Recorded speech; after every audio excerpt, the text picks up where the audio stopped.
selamat pagi. Perkenalkan, nama saya Indra Suci, calon Brilliant Baking Official Program periode November tahun 2023, Regional Office Palembang.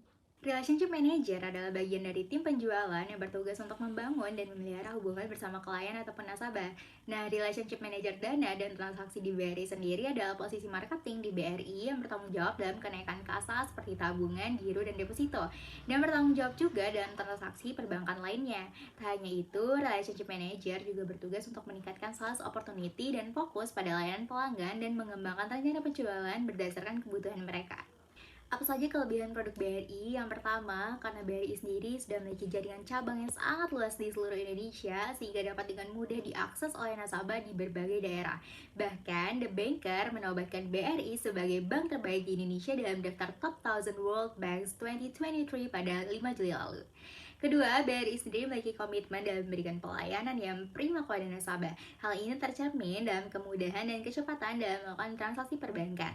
Tak hanya itu, teknologi terkini yang terus dikembangkan oleh BRI telah memudahkan nasabah dalam melakukan transaksi secara online dan mobile banking.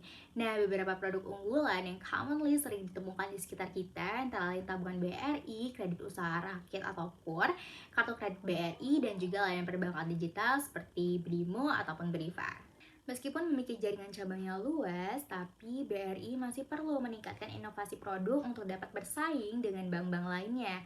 Nah, beberapa produk BRI sendiri masih mengandalkan sektor perbankan konvensional, sehingga perlu melakukan diversifikasi portofolio untuk facing perkembangan dunia perbankan yang semakin dinamis. Salah satunya produk kredit usaha rakyat BRI atau KUR yang hanya dapat digunakan untuk sektor ekonomi tertentu seperti pertanian, perikanan, dan usaha mikro.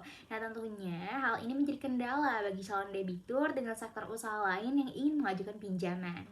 Strategi apa saja sih yang akan saya lakukan ketika ditargetkan untuk mencapai target dana tertentu? Nah, langkah awal yang akan saya lakukan adalah membuat target penjual yang spesifik dengan menetapkan angka penjualan yang harus dicapai dalam kurun waktu tertentu. Kemudian, melakukan riset pasar yang menjadi sasaran, mulai dari preferensi konsumen, perilaku konsumen, bahkan tren yang sedang berkembang atau viral di sosial media. Setelah pelajari riset, saya akan menyusun strategi pemasaran yang tepat, mulai dari promosi penjualan yang menarik dan juga manajemen distribusi yang tepat. Melakukan campaign baik secara daring ataupun luring juga perlu dilakukan untuk promosi. Nah, bila konsumen sudah tertarik, maka itu adalah saat yang tepat untuk melakukan transaksi. Selanjutnya, perlu dilakukan pemantauan berkala terkait kinerja penjualan. Apakah konsumen bertambah atau malah stuck di beberapa angka? Dan yang terakhir, melakukan evaluasi dari serangkaian strategi penjualan yang telah diterapkan. Mana sih yang akan saya pilih? Mengelola lebih dari 10 nasabah dengan berbagai macam portofolio bisnis atau kurang dari 10 nasabah dengan portofolio besar?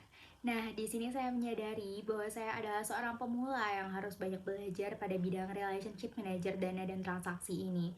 Maka, saya akan memilih mengelola lebih dari 10 nasabah dengan berbagai macam portofolio bisnis. Dengan begitu, saya akan lebih banyak belajar. Terlebih akan begitu baik bila saya bertemu dengan lebih dari 10 nasabah dengan keperluan dan kepribadian yang berbeda. Namun, bila jam terbang saya sudah tinggi, maka saya akan memilih kurang dari 10 nasabah dengan portofolio besar. Tentunya hal ini bukan hanya semata karena pengalaman, tetapi keinginan saya untuk terus belajar menemukan tantangan baru.